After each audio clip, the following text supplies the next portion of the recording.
Alors, bien sûr, c'est mieux de se connaître, parce que quand on se connaît, on ne surestime pas ses faiblesses et on ne sous-estime pas ses forces. Parce que assez souvent, on n'ose pas faire quelque chose parce qu'on ne se croit pas capable.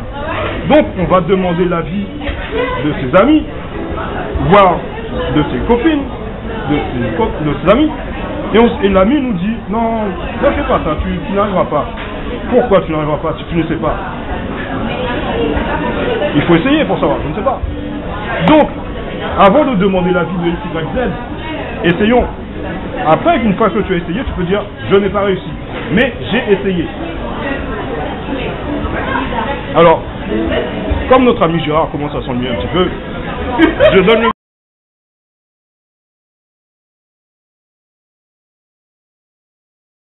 Tout à l'heure, Olivier, quand je te dis pour avoir une meilleure confiance en soi, c'est pas le cas, c'est pas un besoin pour tout le monde. Il y a des gens qui sont vraiment trop sûrs d'eux et du coup ils font des nerfs tout le temps. Et donc c'est pas seulement une question de confiance, de pas avoir confiance. Le fait d'avoir trop confiance en soi aussi, ça peut être négatif. Non mais bon, moi je peux juste te parler au niveau de mon expérience personnelle. J'ai eu un accident en 2003, un accident de moto en 2003, et quand je suis allé au centre de rééducation, on m'a dit que j'étais un malade mental et que j'allais craquer, parce que quand j'étais à l'hôpital, dès le début, j'étais content d'être vivant, parce que je sais d'où je venais, quoi. J'aurais très bien pu mourir et tout ce que je vis c'est durable, donc j'en profite pleinement. C'est ça qui fait que moi je suis heureux. Et ça se voit, du coup, Olivier qui m'a vu une fois, après il est venu me proposer ça. Mais c'est quand même pas quelque chose qu'on... Moi j'ai pas eu à travailler ça. C'est comme quand des gens me disent, ah ouais, t'es courageux, tout ça. La comparaison que je fais, c'est comme si on allait féliciter Adriana Carambeu d'avoir des jambes d'1m15. Elle y est pour rien. Je veux dire, c'est tout. Voilà, et puis après, bon, elle les entretient. Mais de là, je sais pas si faire une démarche, se dire, bon, je vais être heureux, il faut, pour arriver à cette démarche, à mon avis, il faut un gros traumatisme. Parce que dans la vie de tous les jours, bon bah voilà, on fait avec et on a des espoirs, on espère des trucs et tout ça, et on ne sait pas apprécier ce que l'on a. Mais suite à un traumatisme, vous savez apprécier ce qui vous reste. Si vous savez apprécier ce qui vous reste, vous êtes heureux. Si vous regardez que tout ce que vous avez perdu ou tout ce qui est inatteignable, à ce moment-là, vous êtes dans la frustration et vous êtes dans une quête qui n'a pas de fin.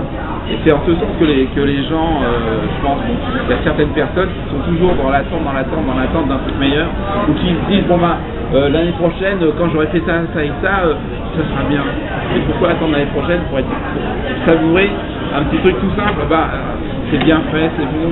Déjà rien que la façon de manger, ne pas avaler, mais profiter, jouir de l'instant, du moment où on mange, de bien mâcher les choses, tout ça, bien. Des trucs tout simples, balader dans la rue, croiser quelqu'un, sourire. La personne répond, et vous êtes nickel, vous n'avez rien coûté, et en termes d'apaisement, voilà, c'est des trucs, en fin de compte, être heureux ou le bonheur entre guillemets, c'est des toutes petites choses. C'est toutes petites, enfin, à mon niveau, des petits moments qu'on sait apprécier, simplement savoir capter les bons moments, et quand il y en a des mauvais, mais bon, on fait face, on gère, et on met ça de côté, on oublie. Moi je peux me permettre de dire ça parce que j'ai pas de douleur chronique. Mais c'est quelqu'un qui a des douleurs chroniques, là c'est encore, ouais, c'est autre chose. Quand vous avez mal en permanence, c'est là que c'est présent.